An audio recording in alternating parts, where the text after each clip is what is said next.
Hi, and thank you for joining me again on my channel. My name is Chris, and today I'm bringing you a process video that I'm doing for my Nicole Jones Scrap-a-thon challenge. Today's I'm working on a grid layout, and as everyone knows who takes a lot of pictures, when I go to the zoo or I go to somewhere that, like an amusement park, I take tons and tons of pictures now with my digital camera. And so a grid layout is a great way of getting a lot of pictures on that you don't want to necessarily leave out of your album but don't want to highlight with a full page. So today what I'm doing is I'm going and using a wood grain, kind of a bleached wood grain that I got out of a Craftsmith paper pad that was, I believe the paper pad was sea glass. And then I'm using a 6x6 paper pad and embellishments that I got from Peachy Cheap, which was the, what's the name of the collection? Wolf Pack. And so I have both the paper and the sticker sheet and the embellishments. So right now what I'm doing is cutting down my matting layers. I'm cutting 9 of them, and I'm cutting them by 3 3/4 so that it leaves just a little bit of a wood grain edge around all of them.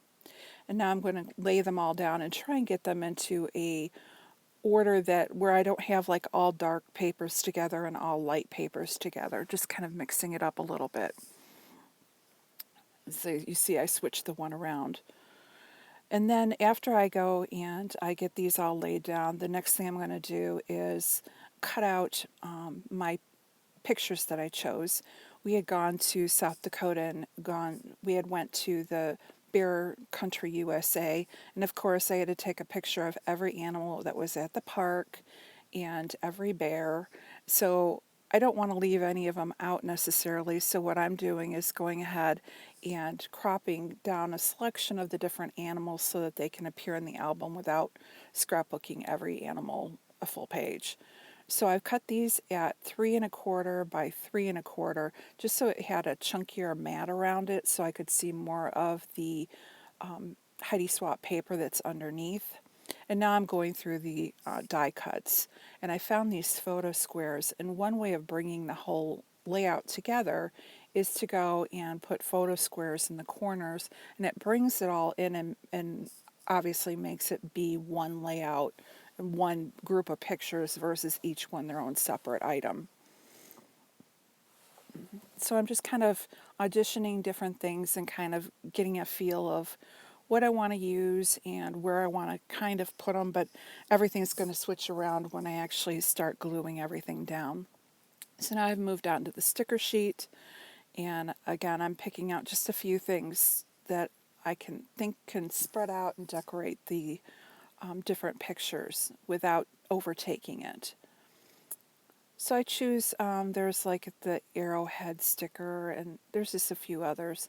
And then I decided that there was a bear sticker, but I didn't want to cover up the waterfall with the grizzly bear. So I switched him and moved the other black bear over to the other side, because then there's that gap to his right side that I can stick the bear sticker without covering up too much important detail. And I'm going to continue with this until I feel like I've gotten everything picked out that I want to use for the layout, not necessarily where I want to put it. And it was kind of hard because some of these embellishments are pretty big. So what I'm going to end up doing now is I'm just pulling everything off, and now I'm going to go ahead and glue and mat my layout down, all of my paper squares and the pictures on top. And what I do is I will arrange the bottom row first, trying to get the spread of the distance between the sides, and then I'll do the center row going up, again trying to get the vertical lining, and then it's just a matter of duplicating it on the two sides. That's how I approached it. So now that I've got everything laid down, now I'm going to go ahead and start gluing the embellishments back on. And again, I've kind of went through and picked out what I wanted, but now it's actually making the final decisions of where it's actually going to go. So first thing I'm doing is I'm popping up the corner pieces on some Stampin' Up! Foam dimensionals. Now you'll see that I'm struggling with these. One of the things I'm doing this year is I am on a spending freeze with Christy from Christy's Beautiful Life and some other great YouTubers. And so I'm, along with using up my embellishments and my paper and things like that, I'm also trying to go in and use some of my older adhesives and things like that. And so with these pop dots, I was kind of struggling with getting the paper off the top of them. They still work, it just takes a little more effort. So I really recommend, if you have these, start getting them used up out of your stash. You don't want to spend all the money and then have them not be able to use. So I've kind of gotten all the items that are down kind of where I'm wanting them. I'm just going from frame to frame and kind of trying to make a little bit of a cluster in each one, where maybe I have a saying, or I have a sticker or a die cut along with maybe a paw print, or anything to make it kind of a little bit of a grouping of three. I'm not necessarily stuck to that grouping necessarily, but it's kind of the direction I'm going on these. It kind of gives it a uniformed look going through the squares. And I'm also looking and trying to make sure, like if I have a sticker in one square, I don't have a sticker in a square that's necessarily right next to it. I try and move things. Or if I have a label with a word phrase in there, that I have those spread out. There was some acrylic, or not acrylic, but the clear pieces. I tried to make sure that those were spread out, so there's not one embellishment stuck in one corner and another type of embellishment stuck in another corner. You want it to kind of all blend together so nothing sticks out. Basically like I did with the papers, making sure there wasn't any dark ones that were all grouped together. It was spread throughout the whole layout.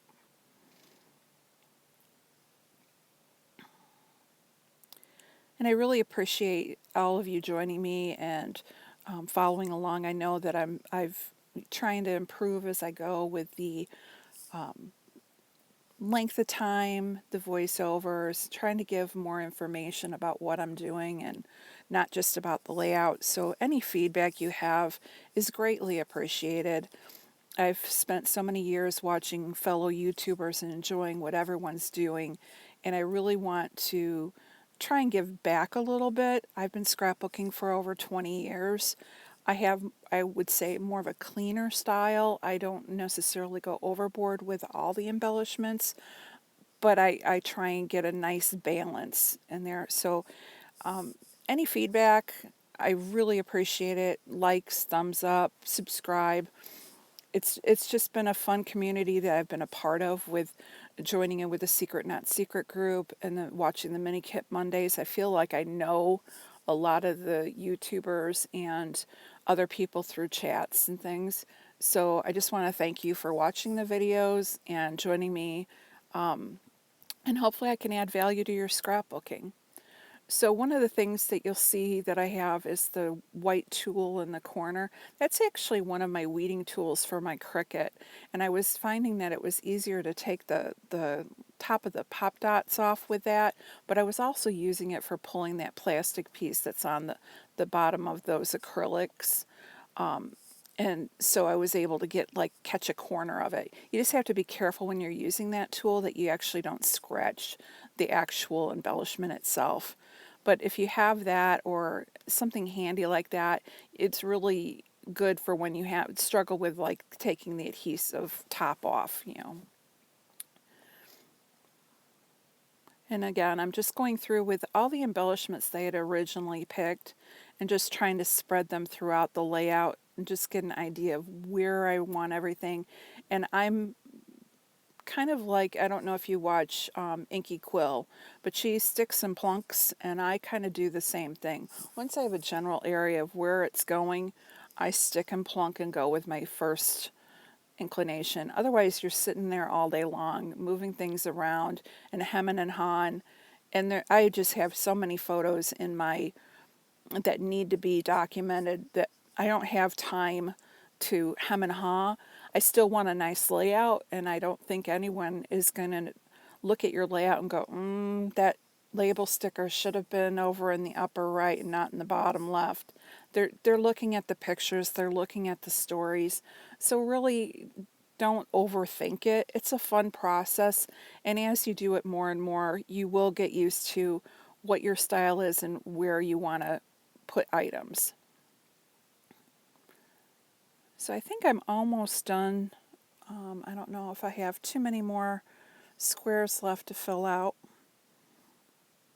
In a moment, then when I decide that everything is where I want it to be, I'm going to go and step away for a moment and find some thickers that I'm going to use on this layout. I was trying to decide what colors I wanted to go with, and I think primarily this layout is kind of sticking with, there's some green in the paper, very subtle, more of like the grays and the browns, and then she goes with almost a charcoal color. So I had to run to my stash because none of the dyes were looking like what I wanted.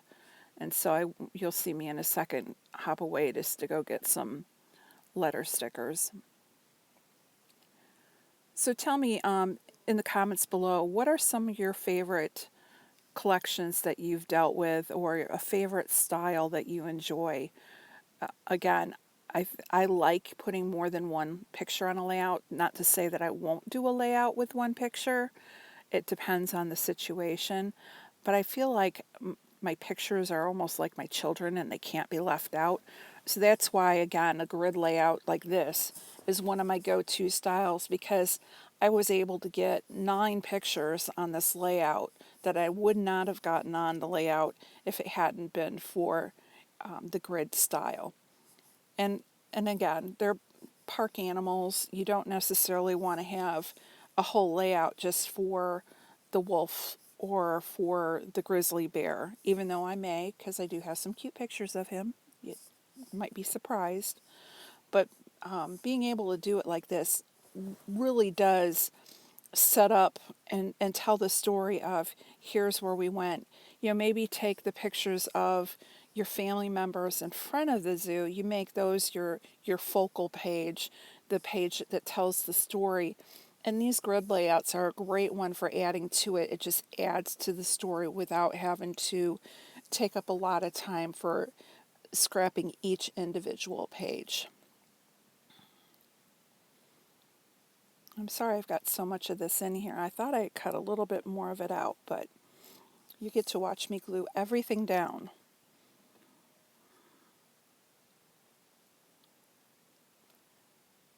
So right now, let me see, what am I doing here? I think I'm still popping things up and struggling with those pop dots. And I am to the lower section of the page, so I know I'm getting close to being done.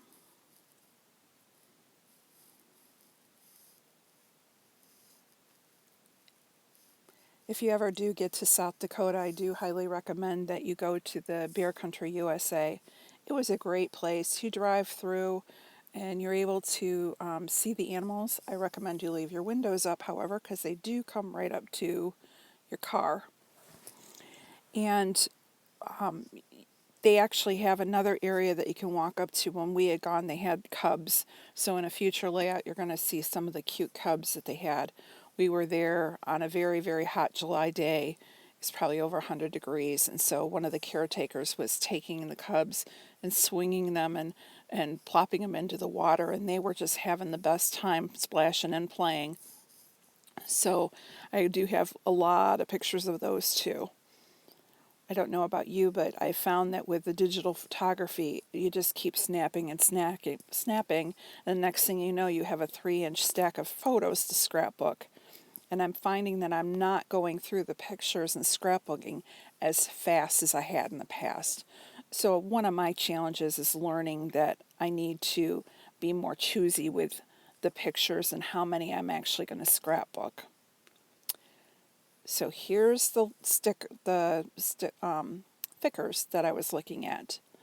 So I had the lighter color ones are like a map color, and I thought possibly I could use those, but I kind of thought they were too big and didn't necessarily go really good with it. So I decided to go with the black foam stickers or thickers because I thought it popped out some of the charcoal colors in the Heidi Swapp paper.